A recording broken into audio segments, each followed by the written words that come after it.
Good morning, everybody. It's April 29th, 2013, a Monday, a little cloudy, chance for a couple of showers today. Welcome to Weber on Sports here on FingerLakes1.com. We're broadcasting live from our studios here on Fall Street in Seneca Falls. A couple of quick notes. Mike Hare from Canandaigua, the 27-year-old entrepreneur that sells pitching machines. We were going to get into that story in depth. Unfortunately, Mike was called out of town, so he is not here today. Not to worry. Myself and Jim will hash over several sports topics that are in the big part of the news right now relative to the NFL draft. Ryan Nassif. What are the Bills thinking of? A whole lot more. Talk about some NBA. Talk about the world of baseball. The Yankees are playing phenomenal baseball without about 7 of their superstars, so I was wrong about that prediction.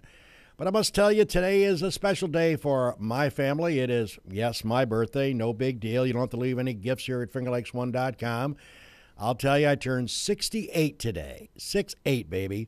And that's probably what I've been shooting on the front nine at Seneca Falls Country Club. Happy birthday, Harold. Oh, thanks, Jim. It's Samantha, too, by the way. Her birthday as well. My daughter, Sam, I won't give you her age. Jim kind of knows what her age is, but we'll leave that off the air today so that I can continue to have her come to see us at the apartment. Did you guys have a party? We had a party yesterday. Mary made some pasta. We had about 10 people over.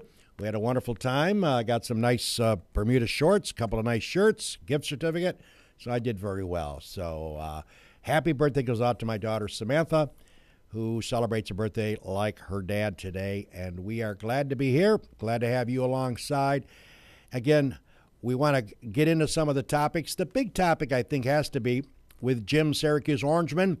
The basketball team, we know that C.J. Fair, the outstanding guard for the Orangemen of Bayheim, has decided to forego entering the NBA draft and playing another year at Syracuse. And, Jim, that's got to make you, an SU alumni, extremely happy. I love it because not only C.J. Fair is one of my favorite players on the team, and actually one of my favorite players in recent memory, just because of his demeanor, his attitude, his game. You know, he's a guy that looks kind of. A lot of people compare him to Josh Pace from the 2003 National Championship team because he's got a mid-range game. But C.J. Fair is so much more than that, and sometimes out of nowhere he pulls off these incredibly athletic dunks, gets the team going. He's a great rebounder. He has a three-point shot, which is something Josh Pace never did. So he continues to improve. I think he'll improve again going into next year. He will be drafted next year in the NBA draft, but next year's team is shaping up to be pretty good.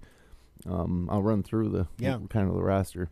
Should be interesting. We got a freshman point guard named Tyler Ennis, who's top 15 recruit nationally. And so he looks like he's going to step right in at point guard. He's really going to be the only true point guard on the roster. The other guards, Trevor Cooney, who was much maligned last year, but hopefully he'll improve. He'll be a sophomore, a redshirt sophomore next year. And we picked up a transfer from Duke, a guy named Michael Benajay, who was with the team last year, practiced with the team, and now he's ready to go. He's 6'6", 6'7" shooting guard. Swingman, small forward shooting guard. So I think he may start or see a lot of time at shooting guard. And then we got a guy named Ron Patterson coming in at shooting guard. He was originally committed to Indiana, and they cut his scholarship. They over-recruit there. It's something some schools do. They recruit too many guys thinking somebody's going to leave early or somebody's going to back out or become academically ineligible, something. So he kind of got screwed over by Indiana last year, spent a year in prep school. He'll be back at Syracuse next year, and he's got a good outside shot, and he's a pretty tenacious defender. So that's what we got to guard. And now with CJ back, you're looking at a tandem of Jeremy Grant, who was phenomenal last year as a freshman, and CJ Fair, a front court of Raheem Christmas, Bai Musakita, Duane Coleman.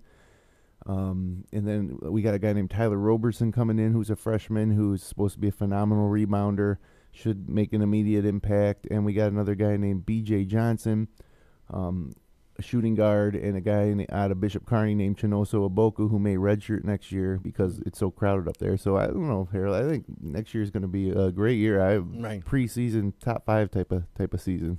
Should be that. Syracuse just.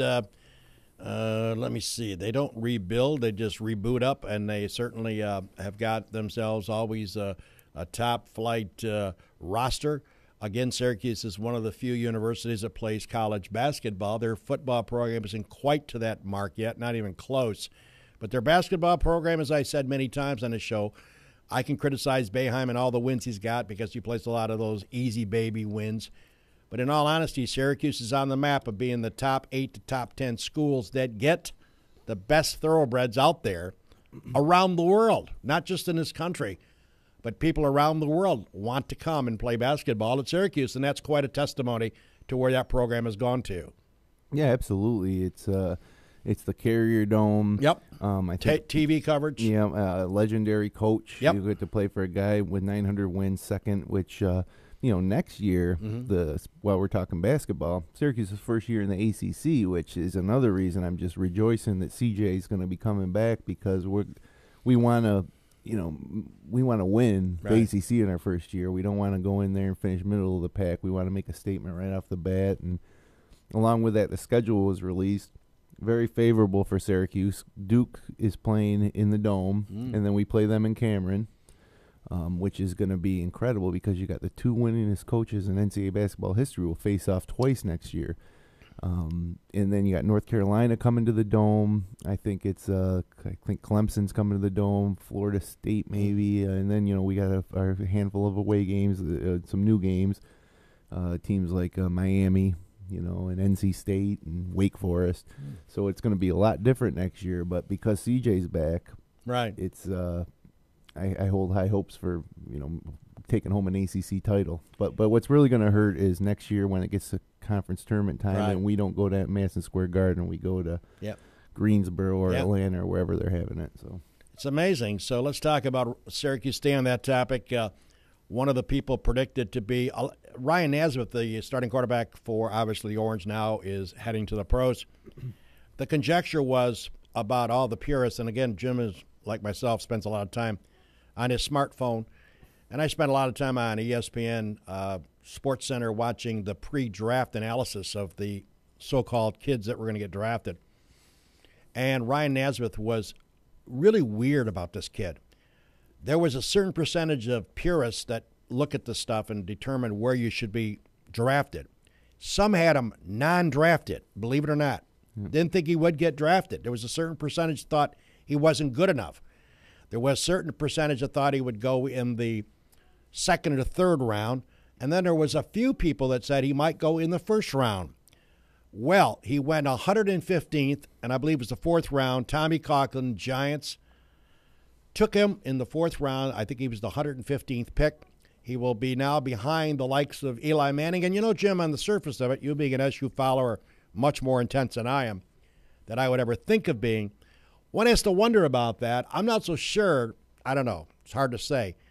Yeah, Giants are an outstanding organization, but you're looking at sitting on the pine, man, for years to come, unless something happens to Eli. Yeah, I don't know about that. I was pretty excited for the draft because there's a few Syracuse guys that were in potential, which, by the way, Justin Pugh, the offensive lineman, is going to the Giants, too. He was a first-round pick. So two Syracuse guys going to Tom Coughlin's team. Right. Tom Coughlin, a Syracuse graduate, so that's kind of neat.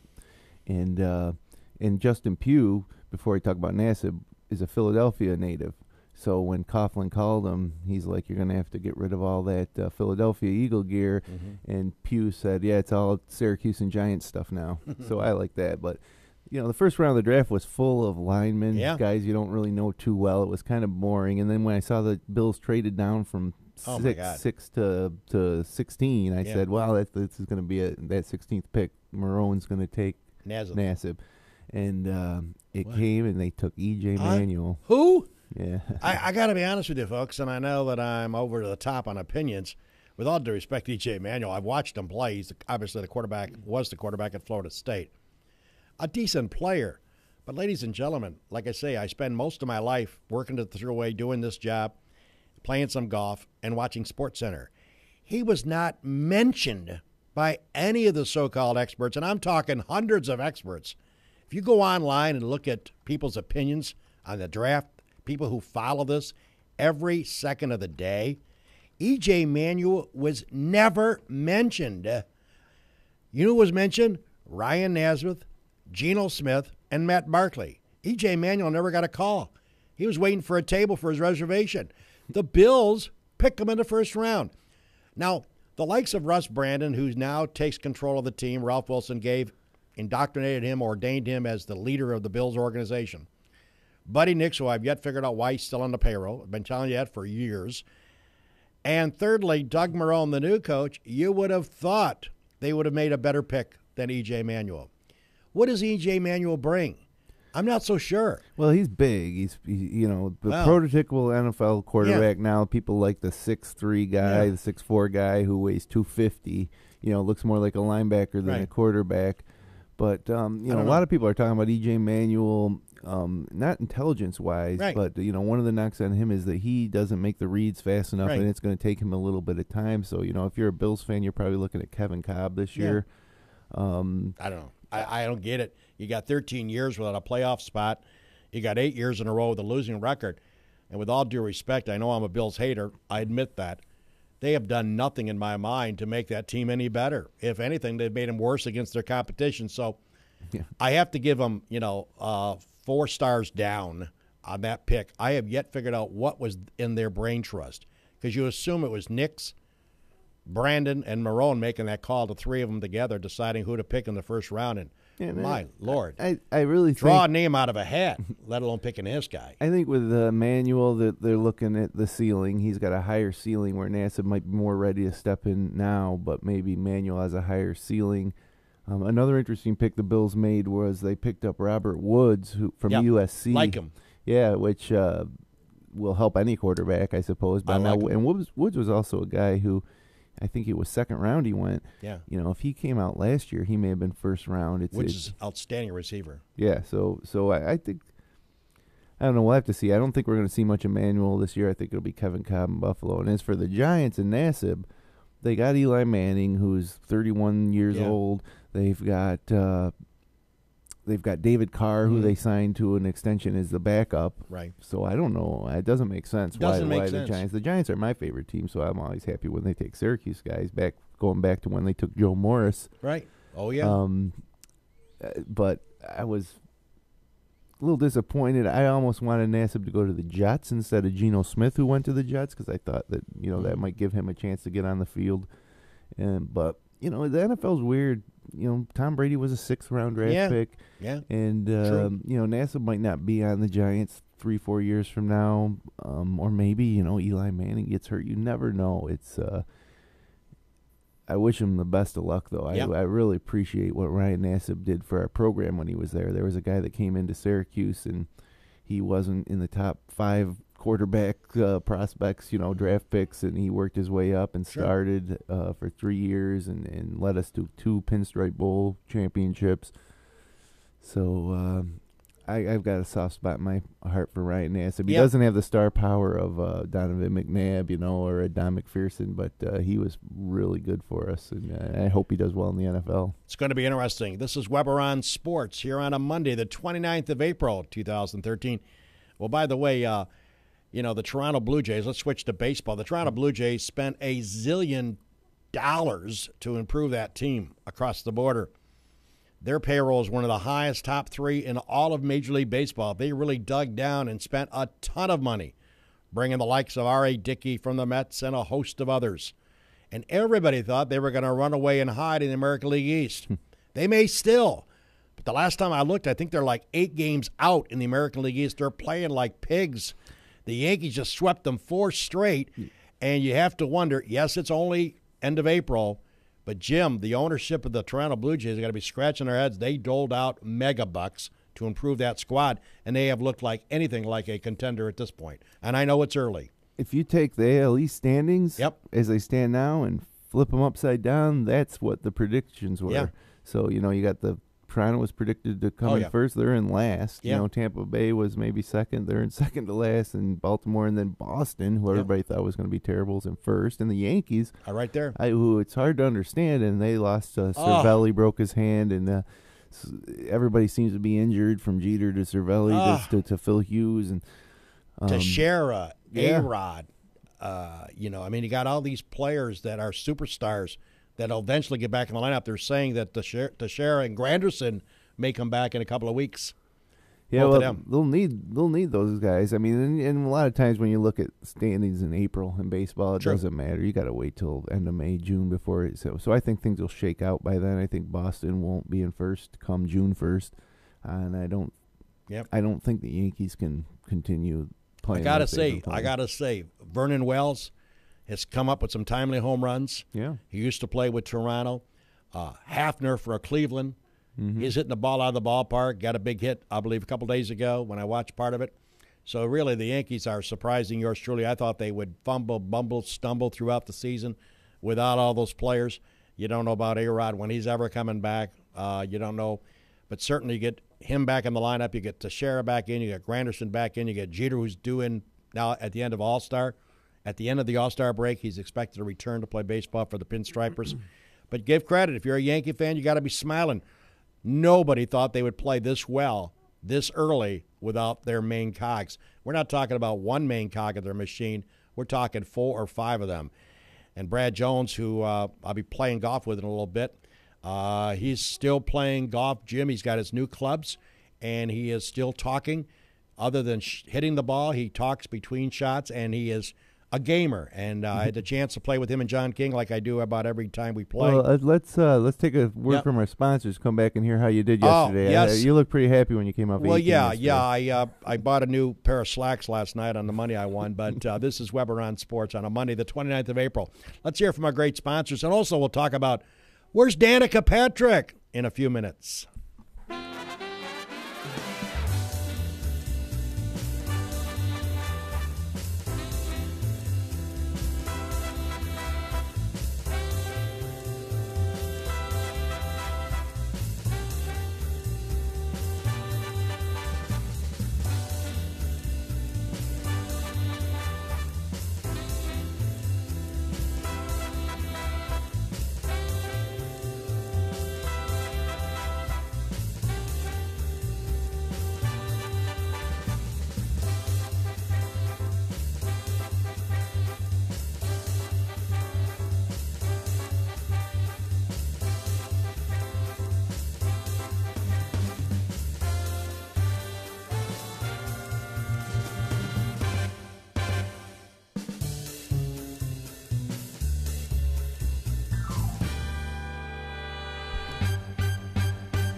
Welcome back, everybody. It's a dog in the kennel here on a Weber on Sports show on a Monday. Hope you're having a good Monday.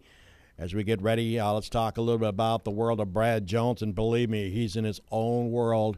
He's in his own mirage. I played a lot of golf with Brad. He got new clubs this year, got new outlook, got new stance, new grip. Got it all, baby. He looks like he's got some game, a few holes, and he looks like he's a 36 handicapper. I'm not sure which Brad Jones ever shows up. But he never stops talking when we're playing, Jim. He's enough to drive you crazy. And he's a Red Sox fan, right? He's a Red Sox lover. Yeah, he's a good family man. Spent some time with his granddaughter. But playing with Brad Jones is certainly you need a couple bottles of aspirins, not 2 aspirins, Jim, the whole bottle. He does give you a headache because he never stops talking. And he tries to get into my head and John King's head, and it doesn't work. We've been playing with this guy for years, so... He didn't roll over for you for your birthday? No, I beat him up pretty bad yesterday. I played well. Best run I had yesterday. I was phenomenal. I was hitting the ball pretty good, which is kind of weird for me because my game can go from hole to hole depending on what I'm doing. Down at Seneca Falls Country Club? At the Seneca Falls Country Club, absolutely. And we had a lot of fun, and we're going to tee it up in a little bit this morning. But Johnny played well yesterday, my buddy Johnny King. But don't worry, Johnny will be back this morning. He'll be back with a new attitude. But if you see Brad Jones asking about his golf game and asking about his wallet because he took a little bit out yesterday, and I know he complains when he has to pay off some of our bets. So yeah, I played yesterday. Yeah, I know you said you shot an 80 and you hit the wrong ball on 10, huh? Yeah, I shot an 80, which I don't have many expectations this time of year, but I decided a lot of times I'm a 6 handicap. Yeah. So, and I'm really big proponent of the mental game. Right. I've read Zen Golf 10 times, and I've tried to get out of my own way. When I was a kid, I used to be a hothead, throw clubs, swearing, break clubs, and that doesn't seem to work. So, in my older age, I've tried to enjoy myself out there more, and it's become a mental game. I'm not going to change my swing much now at age 41, so I'm going to play with what I got, and it's been good enough to get me, I'm the type of guy who always, like, if I break 80, I'm happy. Yeah. And I started thinking this year, I'm like, if my goal when I tee off is to break 80, you're kind of counting how many over par you are so you can stay below that mark. I said, that's not my goal anymore. My goal is to shoot par every time I come out. Good. If I shoot 7 over, 8 over, that's what happened. But I want to start out with a goal of shooting even par.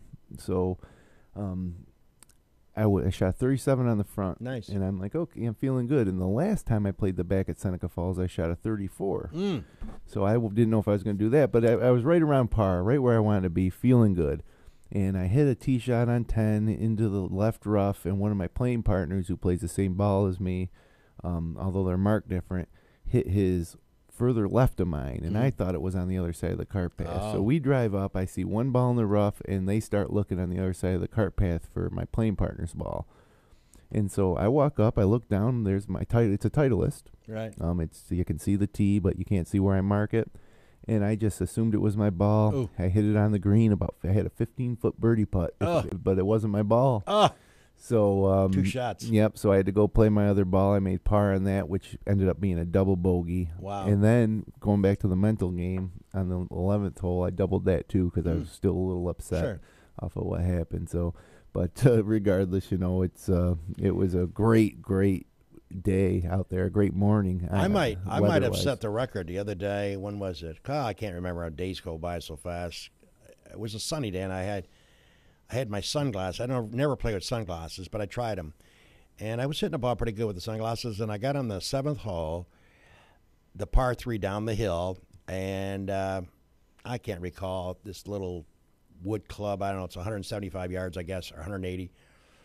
And I got up over the shot, and I took this swing, and all of a sudden, John King says, "Where'd that ball go? Where'd that go?" Jones looking for it in the air, trying to find it. Nobody could find it? Couldn't find it. Looked down, it moved an inch. I hit it. Ladies and gentlemen, on Weber on Sports, I don't usually run away from controversy. That drive, folks, was that far off where I put it down. I don't use the tee. I throw it on the ground. So would you whiff and kind of the wind knock it off? Kind of whiffed, and I think I moved it maybe a quarter of an inch. I made 4 on the hole. When's the last time you whiffed? I can't recall, but I made 4. Oh, that's a my good next score. shot. That's a par on your next ball. Yeah, my next shot went over the hill, just short of the green, chipped up, made the putt, and made a 4. And I'm telling you, folks, so if you think you've had a tough day on the golf course, think of the dog. I hit a tee shot on number 7, maybe a quarter of an inch. It was almost hilarious. I didn't know what else to do except laugh. I took this mighty swing, and I thought, I didn't feel the contact. So I thought, something's going on. So anyways, so when you think you're having a bad day, think of the dog, a quarter of an inch drive. You try to outdo that one sometime. Hey, let's switch to NBA quickly. We only got a few more minutes. The Miami Heat, Jimmy, appear to be the cream of the crop, the shrimp cocktail, the filet mignon. They won it last year. I don't see anybody beating this team. I watched a little bit of the Heat. My God, Jimmy, they have all the components. Yeah, and one of their biggest contenders for that title out of the West might have been Oklahoma City, and they lost Westbrook to injury. So that's I don't think they have much of a chance anymore without him. Yeah. The Spurs have been the class of the West all year. They wiped out the Lakers, Yeah, and it's funny, Dwight Howard. We'll never see Dwight Howard play in the Laker uniform again, probably. Yeah. So that was a failed experiment. Yeah. But I don't know if the Spurs have what it takes to beat the Heat. So then you look to the East. Yeah. And the Knicks are probably the top contender. I don't see him beating them though. I don't either. It would take Carmelo's got to throw 50 in a game and keep that team in. And he needs a lot of help from the supporting cast, but. And it's different than college. Anybody can win one game, but a 7-game series against that Heat team, and really if the attitudes and supporting cast in Miami kind of stay in check, who's going to beat them next year or the year after that? I mean, or the year after that, they could literally, win 5 straight, 6 straight. Heat look awful good, boy. I'll tell you what, with Wade and Bosh and LeBron, and they got a host of other great players. They got the Allen kid from the Celtics. Ray Allen comes in as a 6th man, 7th man, throws in those 3, swish, swish, swish. They appear to be the cream of the crop. They wipe out to Milwaukee in the first round with ease. And now, next up, they got the winner of the Indiana-Atlanta series. Hey, let's turn to the world of baseball. Let's talk about Coburn Park coming up this Wednesday night. Baseball at Coburn Park, where Bob and Leslie Ullman own that complex, and they are getting ready for some Newark Pilot baseball coming up in 2013. But it's the College Classic. It'll be coming up this coming Wednesday night over to Coburn Park. And, Jim, I think baseball fans are ready to go. Yeah, Lions National Bank Classic at Coburn Park Wednesday, 7 o'clock. St. John Fisher and RIT are playing, which is, you wonder why are these teams coming to play in Newark. Well, one reason is a lot of guys on the roster of Fisher and RIT, I think, are on the Newark Pilots roster because the Newark Pilots are a member of the Perfect Game Collegiate Baseball League. Mm-hmm. And so college players from all over the country come and play on that roster. But they have some local guys, including Sean Osterman, Ben Bostic, a couple others. So they're they'll be back at Coburn. That kind of kick off the baseball season. Yep. And Wednesday night. And I bet our buddy who was on the air a couple weeks ago, the mayor of Newark, will be in attendance. I'll bet you $1, no doubt. I guarantee that. Peter Blandino, no doubt, will be in the house. So the fine mayor of the village of Newark. Well, all you race fans keep harassing me about Danica Patrick, and she's the greatest thing since sliced cheese, and she had a great Daytona finish, top 10. Everybody said, oh, my buddies Dick Marshall and Teddy Flock, my good old classmate back in the 63 vintage at Minders Academy. Yep. What about Danica since then? Have you checked out her stats? How's 34th, 33rd, 28th, 29th, 18th, 31st? Not exactly dynamite. So I'm looking out to the omens if they're checking out the dogger. And my good sponsor, Dickie Marshall, this morning. Dick, we want you coming back and talk about Danica. We want to know where her racing game is. It hasn't been even looked at through a microscope since the Daytona 500. I like to pick on Danica because truly I don't think she's that great of a race driver. Yes, she's a good-looking woman. Don't get me wrong. Go, Daddy, go. I understand all how she's there. But I'm just saying I don't think race to race she's a competitor. She's not a contender in my judgment. So do you think that do you think she belongs only on the Busch Series or the Nationwide? I think she's so. not a Tony Stewart caliber or Jeff Gordon caliber. No. Never will be. I don't think so. I mean, I follow racing pretty close. Not as close as Dick Marshall and some of my viewers that check out this show. I just don't think she is. I think she's a very attractive woman, a dynamite body. She's got great connections with the GoDaddyGo.com, and I think that's all rolled into one.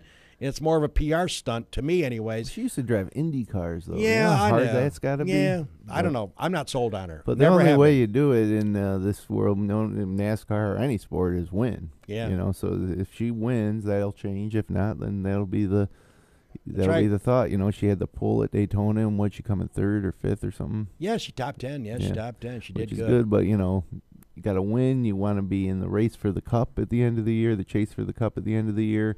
And once she does that, I think that even you'll have to, change your tune. But until she does, I can't argue with you. Well, I got to tell you something, folks. As we wrap up the show, we thank you for joining us back on that E.J. Manuel pick for the Bills. I've never stood the Bills. I can understand that franchise. I don't know why you, the viewer, go to the Bills games. I have no clue why you spend your money there. Because, folks, taking an E.J. Manuel only tells me one thing. Can you spell Loser? That's why, folks, they are a loser franchise. Because they make bonehead picks. Hey, we'll have something special for you next week. Hopefully we'll have a guest in here. If not, we'll just go back and forth like we did today. We'll come back with some news during the course of the week. Happy birthday, Harold. All right, Jim, and it's have good. a great day. Oh, thank you, and happy birthday once again to my daughter, Samantha. Yeah, happy birthday, Sam. Sam, today, too, a year older. I won't tell you her age. I would be stupid. Take care, everybody. I got to go try to win some of that Brad Jones money, and he's got lots of it. Take care, everybody. That's a look at sports my way.